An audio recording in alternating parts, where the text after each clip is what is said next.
আসসালামু আলাইকুম মালয়েশিয়ার প্রবাসী ভাইগণ, আশা করি আপনারা প্রত্যেকে ভালো আছেন। মালয়েশিয়া কলিং ভিসা নিয়ে সরকারের নতুন ঘোষণা। মালয়েশিয়া কলিং ভিসা নিয়ে এবছর দালালদের শেষ খেলা। চলুন খবরে বিস্তারিত জেনে নেওয়া যায়। বাংলাদেশি কর্মীরা দীর্ঘদিন ধরে অপেক্ষা করছে মালয়েশিয়া কলিং ভিসা কবে চালু হবে সেই খবরের জন্য। প্রায় প্রতিদিনই হাজারো প্রবাসী এই প্রশ্ন করছেন। তবে এখন পর্যন্ত মালয়েশিয়া সরকার এবং বাংলাদেশ সরকার যৌথভাবে কোনো চূড়ান্ত সিদ্ধান্তে পৌঁছাতে পারেনি। বিশ্ব সূত্র জানাচ্ছে মূল সমস্যার জায়গাটা হলো এজেন্সি নির্ধারণ।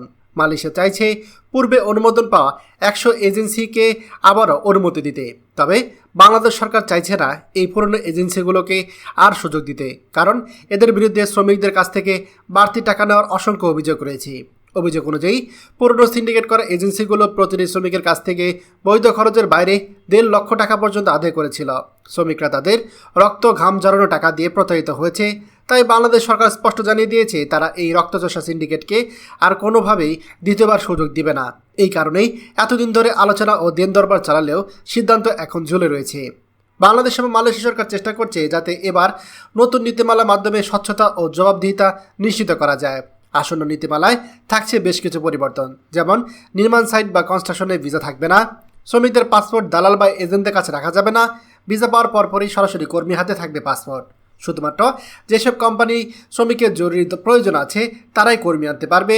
যে কোম্পানির নামে ভিসা পাবেন মালয়েশিয়া গিয়ে সেখানে কাজ করতে হবে। কোম্পানি পরিবর্তনের সুযোগ সীমিত করা হবে। এছাড়া অফিসিয়াল অনুমতি কাগজ ছাড়া কেউ শ্রমিক পাঠাতে পারবে না। মালয়েশিয়া যেহেতু এখনও কলিং ভিসা চালু হয়নি, এই সময় কোনো এজেন্ট বা দালাল যদি বলে কলিং ভিসা চলছে এবং পাসপোর্ট জমা দিতে হবে, সেটা সম্পূর্ণ রকমের প্রতারণা। পাসপোর্ট একবার আপনার হাতে দেখে সেখানে দিলে আপনি কার্যত তাদের কাছে জিম্মি হয়ে যাবেন।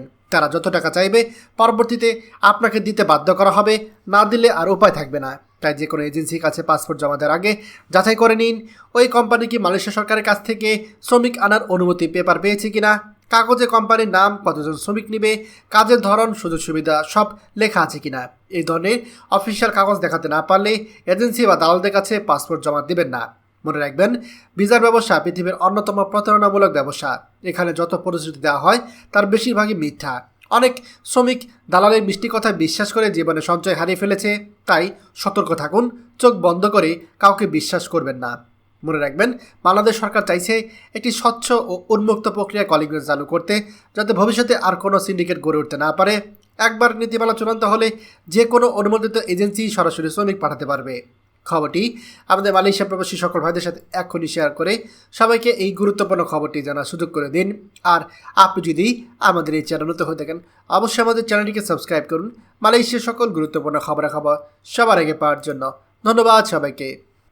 আমাদের সকল ভিডিও আপডেট সবার আগে পেতে আমাদের চ্যানেলটিকে সাবস্ক্রাইব করুন। সাবস্ক্রাইব করতে সাবস্ক্রাইব বাটনে ক্লিক করুন এবং বেল আইকনে চাপুন, যাতে আমাদের কোনো নতুন ভিডিও আপনি মিস না করুন।